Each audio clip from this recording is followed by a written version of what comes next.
नवरात्रि का पर्व 9 दिनों तक चलता है। ये 9 दिन साधना, भक्ति और माँ दुर्गा को प्रसन्न करने के लिए होते हैं। इन 9 दिनों में एक विशेष अनुष्ठान है कन्या पूजन, क्योंकि छोटी सी कन्या में माँ दुर्गा के 9 रूपों का वास माना गया है। लेकिन क्या आप जानते हैं कि कन्या को केवल भोजन कराने से ही नहीं, बल्कि उन्हें अलग अलग चीज़ें देने से अलग अलग फल प्राप्त होते हैं।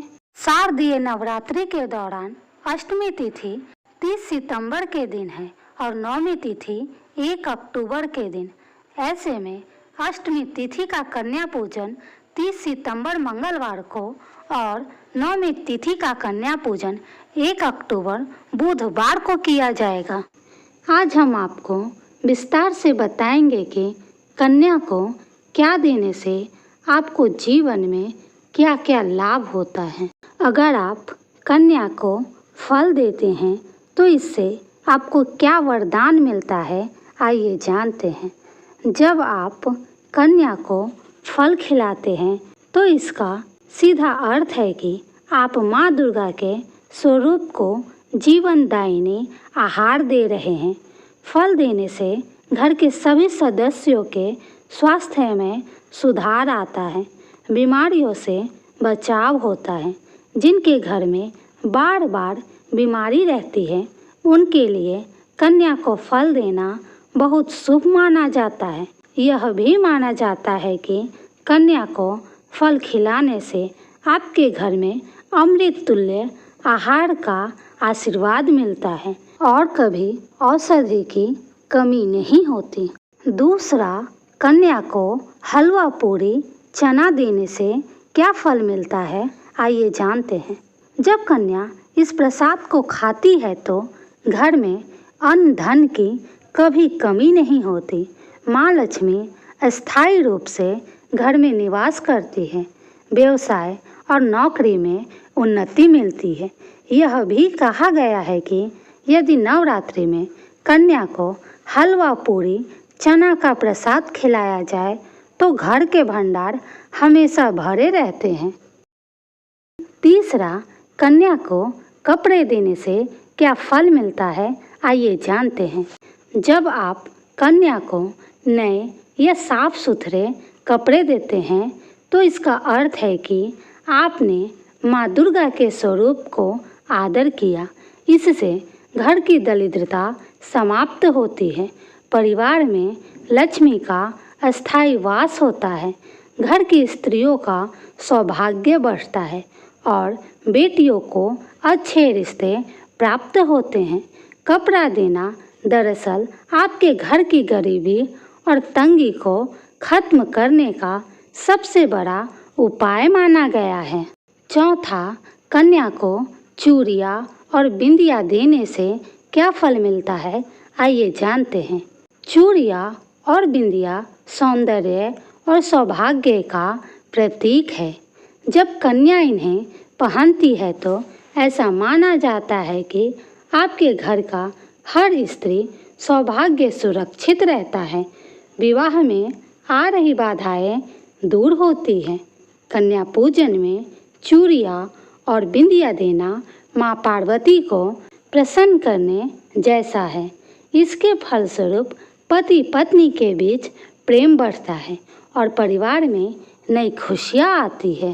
पांचवा, अगर आप कन्या को किताब, कॉपी और पेन देते हैं तो इसका क्या फल मिलता है, आइए जानते हैं। विद्या का दान सबसे श्रेष्ठ दान माना गया है। जब आप कन्या को किताब, कॉपी या पेन देते हैं तो यह माँ सरस्वती को प्रसन्न करने के समान होता है। इससे घर के बच्चों को पढ़ाई में सफलता मिलती है, प्रतियोगी परीक्षाओं में सफलता मिलती है। घर की कन्याओं और पुत्रों दोनों की बुद्धि प्रखर होती है।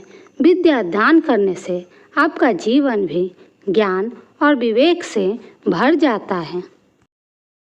छठा, अगर आप कन्या को सिक्का या दक्षिणा देते हैं तो इसका क्या फल मिलता है, आइए जानते हैं। नवरात्रि में कन्या को भोजन कराने के बाद दक्षिणा देना अनिवार्य माना गया है, क्योंकि यह माँ लक्ष्मी को प्रसन्न करने का सबसे बड़ा साधन है। कन्या को सिक्का देने से घर की आर्थिक स्थिति मजबूत होती है, धन की वृद्धि होती है, नौकरी और व्यवसाय में उन्नति होती है।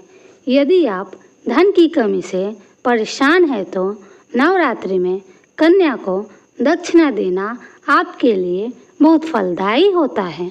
सातवां, अगर आप कन्या को खिलौना देते हैं तो इसका क्या अर्थ होता है, आइए जानते हैं। खिलौने आनंद और निष्कपट बचपन का प्रतीक है। जब कन्या को खिलौने दिए जाते हैं तो घर में हंसी खुशी और आनंद का वातावरण फैलता है। परिवार में कलह और झगड़े समाप्त होते हैं। पति पत्नी के बीच प्रेम बढ़ता है। यह भी माना जाता है कि खिलौने देने से घर की संतानें हमेशा प्रसन्न और आज्ञाकारी रहती हैं। आठवां, अगर आप कन्या को श्रृंगार का सामान देते हैं जैसे कंघी, काजल, मेहंदी, तो इसका क्या अर्थ होता है, आइए जानते हैं। श्रृंगार की वस्तुएं सौंदर्य और आकर्षण का प्रतीक होती है। कन्या को कंघी, काजल या मेहंदी देने से घर की स्त्रियों को अखंड सौभाग्य की प्राप्ति होती है। विवाह योग्य कन्याओं को उत्तम वर मिलता है। घर में वैभव और सुख समृद्धि का आशीर्वाद मिलता है। श्रृंगार का सामान देना माँ दुर्गा को सौंदर्य और मंगल के रूप में पूजने जैसा है। नौवां, अगर आप कन्या को पायल या बिछिया देते हैं तो इसका क्या अर्थ होता है, आइए जानते हैं।